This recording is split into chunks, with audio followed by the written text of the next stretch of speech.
जय हिंद दोस्तों, स्वागत है आप सभी का इस वीडियो में। मैं हूं मयूर मोगरे। दोस्तों, अभी हाल ही में यूपीएससी 2023 की प्रीलिम्स हुई थी और पेपर कैसा आया था ये हम सभी को पता है। ऑप्शंस जो है काफी आउट ऑफ द बॉक्स पूछे गए थे और इस वजह से पेपर जो है काफी टफ हो गया था।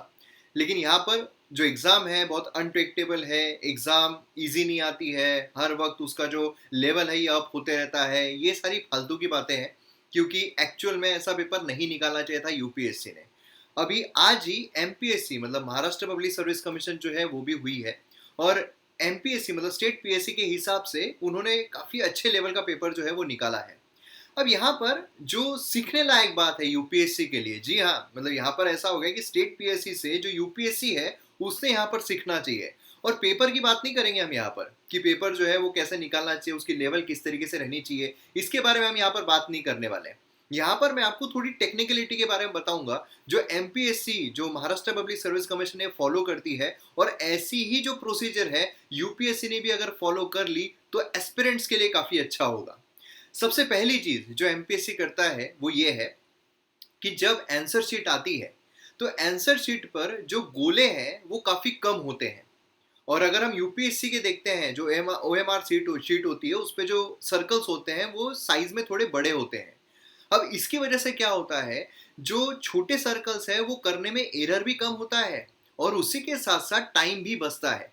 लेकिन वही अगर हम यूपीएससी देखें तो यूपीएससी में सर्कल बड़े होते हैं, वक्त भी जाता है। कई बार ऐसा होता है कि सर्कल जो है वो सही तरीके से होता भी नहीं है, कुछ बाहर चला जाता है या फिर कुछ रह जाता है, जिसकी वजह से चेक करने में, चेक तो ह्यूमन करता नहीं है, चेक तो कंप्यूटर करता है, तो उसमें एरर आ जाता है जिसकी वजह से आपके जो मार्क्स है उसमें भी कमतरता हो सकती है। तो ये पहली चीज है कि जो ओएमआर शीट होती है उसमें सर्कल जो है अगर छोटे कर दे यूपीएससी तो और ज्यादा बेहतर होगा। और छोटा करना क्या इसका मतलब ये है कि चेक नहीं हो सकते? बिल्कुल, अगर एमपीएससी कर रही है चेक तो फिर यूपीएससी जो है वो भी कर ही सकती है, उनके कंप्यूटर भी कर ही सकते हैं।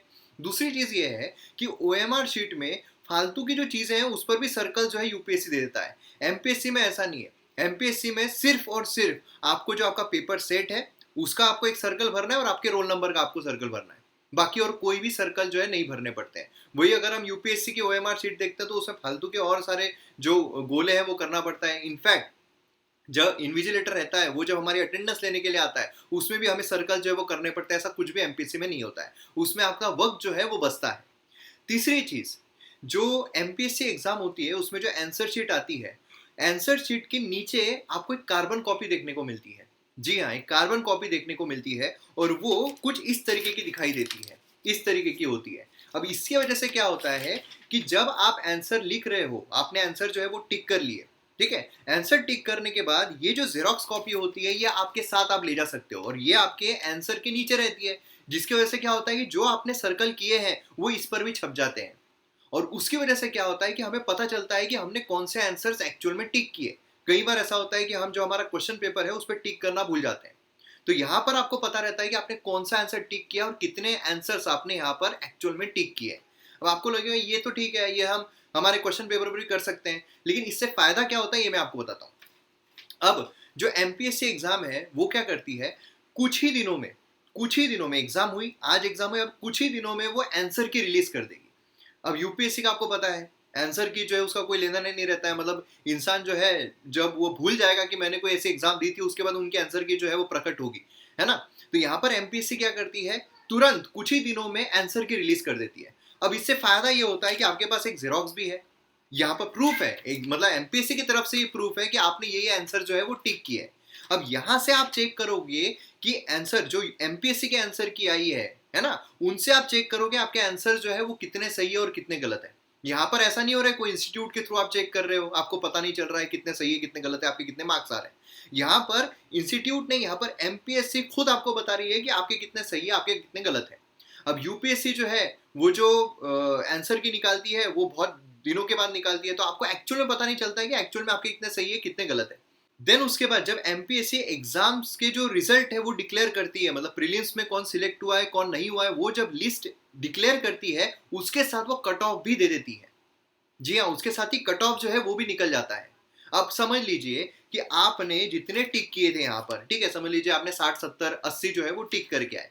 अब उसके बाद आपने यहाँ पर चेक भी कर लिया क्योंकि जो आंसर किए वो तो उन्होंने कुछ ही दिनों में दे दी। आंसर की से आपने चेक कर लिया, आपके समझ लीजिए आ रहे हैं 107 मार्क, ठीक है।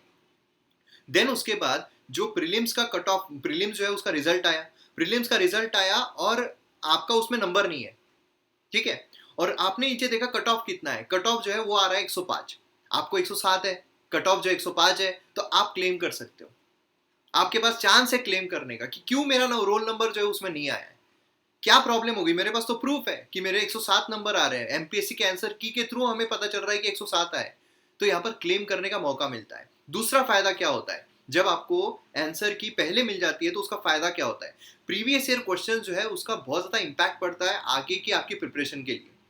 अब यहाँ पर प्रॉब्लम क्या है कि जब आप यूपीएससी के प्रीवियस ईयर क्वेश्चंस कर रहे हो तो ये आप साल भर तक, आप कोई इंस्टीट्यूट ने जो आंसर की दी हुई है उनके पॉइंट ऑफ व्यू से आप आंसर जो है उसकी तैयारी कर रहे हैं, लेकिन यूपीएससी जब एग्जाम के जब डिक्लेयर करती है तो कुछ ही दिनों में आपकी एग्जाम होती है, मतलब उसके अकॉर्डिंग आपकी प्रिपरेशन हो ही नहीं रही है, तो ये एक बहुत बड़ा ड्रॉबैक है। तो मुझे जो इन ऑल, मतलब अगर मैं इसको पूरा समराइज करूं तो मुझे जो लगता है कि यूपीएससी ने जो एमपीएससी से सीखना चाहिए वो कुछ चीजें ये है कि सबसे पहले तो जो आंसर की है वो एग्जाम के कुछ ही दिनों में डिक्लेयर की जानी चाहिए।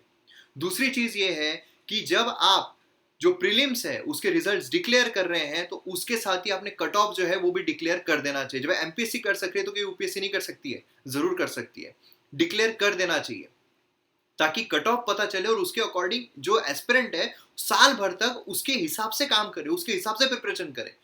उसको पता ही नहीं चल रहा है कट ऑफ कितना जा रहा है, वो बस इसमें है कि यार कितने लेना चाहिए कितने नहीं। प्रीलिम्स जो है, प्रीलिम्स उसके वो इतनी बड़ी कोई बात नहीं है, प्रीलिम्स जो है उसको हमें सिर्फ क्लियर करना है, कट ऑफ क्लियर करना है। मेन जो आपकी घड़ी होती है वो होती है मेंस की। तो इसलिए आपको कितने चाहिए, कितने हद तक हमको प्रीलिम्स के लिए वक्त देना है, कितने हद तक हमको आप उसके लिए प्रिपेयर करना है, उसके लिए कट ऑफ का पता रहना जरूरी है। उसके साथ साथ जो प्रीवियस ईयर क्वेश्चंस पढ़ने के लिए और उसको सही तरीके से इंप्लीमेंट करने के लिए आंसर की का रहना बहुत जरूरी है।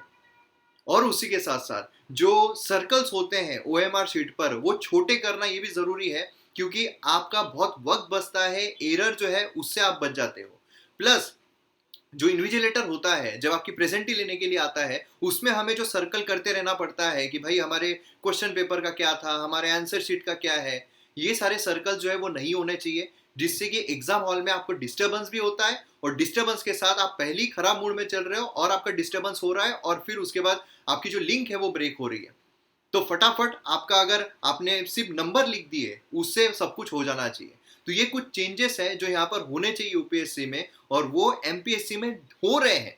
एमपीएससी में सारी चीजें हो रही है और इस वजह से ये पॉसिबल है, उस वजह से यूपीएससी भी ये सारी चीजें कर सकती है। आपको भी अगर ये लगता है कि ये चेंजेस यूपीएससी ने करने चाहिए क्योंकि इससे आप ही का फायदा होगा, तो वीडियो को ज्यादा ज्यादा शेयर कीजिए ताकि उन तक ये आवाज पहुंचे। ये तो ठीक है, क्वालिटी जो है वो उन्होंने तो मतलब यही कर दिया एकदम कि भाई करो मत, हम इसे भी एलिमिनेट कर रहे हैं यहाँ पर, है ना। तो क्वालिटी के बारे में यहाँ पर बात ही नहीं कर रहे, लेकिन जो टेक्निकल चीजें हैं एग्जाम के वक्त जो होनी चाहिए, एग्जाम के लिए जो होनी चाहिए और जो पॉसिबल है, बहुत ज्यादा पॉसिबल है, वही यहाँ पर मैं बात कर रहा हूँ। तो वीडियो को ज्यादा ज्यादा शेयर कीजिए ताकि उन लोगों तक पहुंचे और आपके जो व्यूज है कमेंट सेक्शन में जरूर बताइए। मिलते हैं अगले वीडियो में। जय